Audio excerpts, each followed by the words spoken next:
प्रिय सहपाठियों, आज हम कक्षा 8वीं के छात्र आप सबके समक्ष बहू की विदा पर एक लघु नाटिका प्रस्तुत करने जा रहे हैं। जैसा कि हम सब जानते हैं कि दहेज प्रथा हमारे हिंदुस्तान में बहुत पहले से चली आ रही है।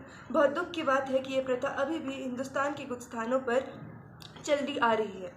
आइए इस प्रथा के बारे में हम अपनी लघु नाटिका के द्वारा जानते हैं। जैसा कि कमरा आधुनिक ढंग से सजा है। पर्दा उठने पर जीवनलाल खिड़की के समीप खड़े दिखाई पड़ते हैं। उनसे कुछ ही दूरी पर प्रमोद विनम्र भाव से खड़ा है, चेहरे पर निराशा है। तो क्या निर्णय लिया आपने? विदा नहीं होगी। हर लड़की अपना पहला सावन अपनी सखी सहेलियों के साथ हंस खेल कर बिताने का सपना देखती है। जानता हूँ। यह जानकर भी मैं मजबूर हूँ। अगर माँ बहन का इतना ही ख्याल था तो दहेज पूरा देना चाहिए था। अपने सामर्थ्य के अनुसार जितना भी हो सका हमने सब दिया। अपनी हर एक खुशी, अपना तिनका तिनका जोड़कर आपके हाथों में रख दिया। फिर भी अगर आपको कम लगता है तो मुझे माफ करें। अगर तुम्हारी सामर्थ्य ही नहीं थी तो बड़े घर के साथ शादी का बंधन ही क्यों जोड़ा? जी। दहेज देना तो दूर, तुमने तो बारातियों की खातिरदारी तक अच्छे से नहीं की। बिरादरी में जो हंसी हुई है उस घाव का मरहम आज तक भी हरा है। कह देना अपनी माँ से कि अगर बेटी को विदा करना चाहती है तो पहले मेरे घाव का मरहम भेजे। यह आप क्या कह रहे हैं? ठीक कह रहा हूँ मैं। जब तक तुम मेरे इस हाथ पर 5,000 रुपए नहीं रख दोगे तब तक विदा नहीं होगी। यह तो सरासर अन्याय है। शिकायत आपको हमसे है। उस भोली भाई लड़की ने आपका क्या बिगाड़ा है?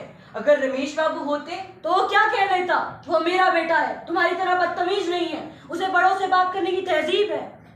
जी, अब जितनी हमारी औकात थी उतना ही दहेज दे पाए। जी, बेटी वाला समझकर ही आप मेरा अपमान कर रहे हैं। किंतु यह ना भूलिए कि आप भी बेटी वाले हैं। पिछले ही महीने मैंने भी गौरी की शादी करवाई है। बारातियों की ऐसे खातिरदारी की कि सब आश्चर्यचकित रह गए। जब दहेज की बारी आई तो सब उंगलियां दबा बैठे। तुम मेरी बराबरी करोगे? हूँ बेटी वाला, फख्र से हूँ बेटी वाला। जी, जब आप अपनी जिद पर अड़े हैं तो अब आपसे बहस क्या करूं? चलिए ठीक है, मैं चलता हूँ। क्या एक बार जाने से पहले कमला से मिल सकता हूँ? हाँ जरूर। अरे सुनती हो, जरा बहू को भेज दे, अपने भाई से मिल ले और उससे जरूर कहना कि विदा तभी होगी जब मेरे घाव का मरहम आएगा। जरा देखो माली ने झूला लगाया। कैसी हो कमला? अच्छी तरह तो हो। कमला, रो मत। इन मोतियों का मूल्य जानने वाला यहाँ कोई नहीं है।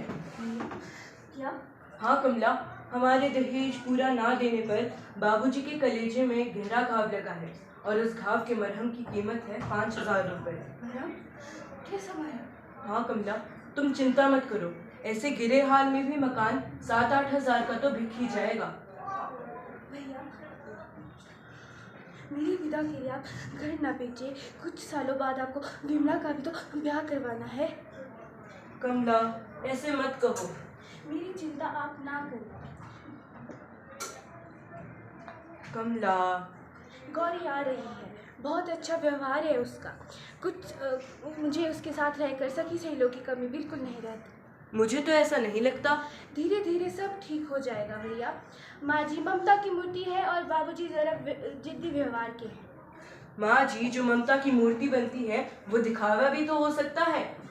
दिखावा? कैसा दिखावा? क्या बातें हो रही थी भाई बहन में?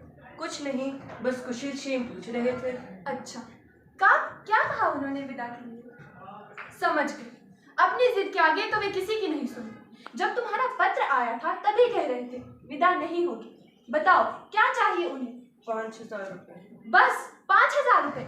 मैं देती हूँ 5,000 रुपए। उनके मुंह पे मार के कहना कि ये लो कागज के रंग बिरंगे टुकड़े जिन्हें तुम एक आदमी से ज्यादा प्यार करते हो। मैं अभी लाती हूँ।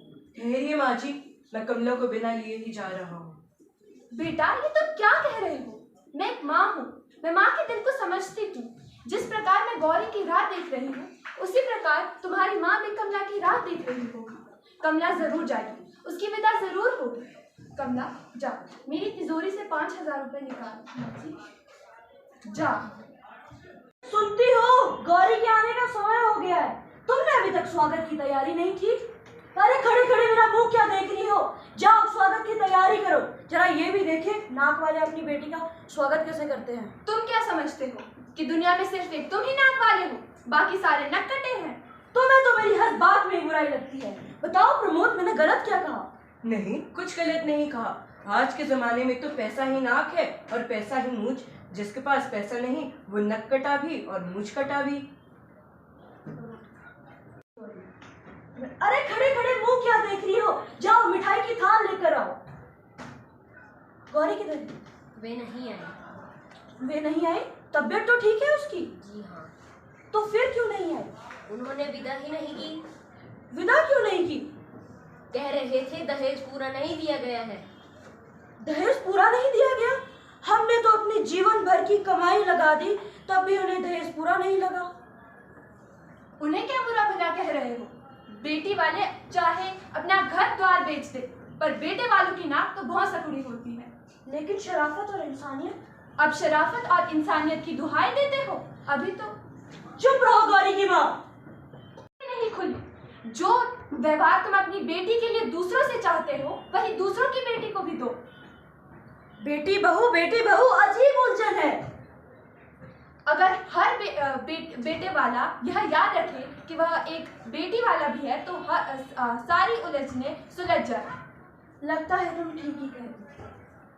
चलिए बाबूजी, अब मुझे आज्ञा दीजिए। मेरी गाड़ी का आने का समय हो गया है। ठीक है, मैं चलता हूँ। आप चिंता ना करें, अगली बार जब आऊँगा तो मरहम की कीमत लेकर ही आऊँगा। रुको प्रमोद, बेटा और कितना लज्जित करोगे? मेरी चोट का मरहम बेटी के ससुराल वालों ने मुझे दे दिया है। कभी कभी चोट ही मरहम का काम कर जाती है। अरे खड़े खड़े मेरा मुंह क्या देख रही हो? जाओ, बहू को विदा नहीं करना, तैयारियां करो। अब तुम्हारी भी विदा होगी। अब तुम भी खुशी से अपने घर जा पाओगे। जाओ और रो मत। करती हूँ कि आपको हमारा नाटक अच्छा लगा होगा। वो हमारी इस लघु नाटिका के माध्यम आपको दहेज प्रथा के बारे में भी पता चला होगा। दहेज कोई परंपरा नहीं बल्कि सामाजिक बुराई है। बेटी कोई बोझ नहीं बल्कि समाज की शान व परिवार की शान है। धन्यवाद।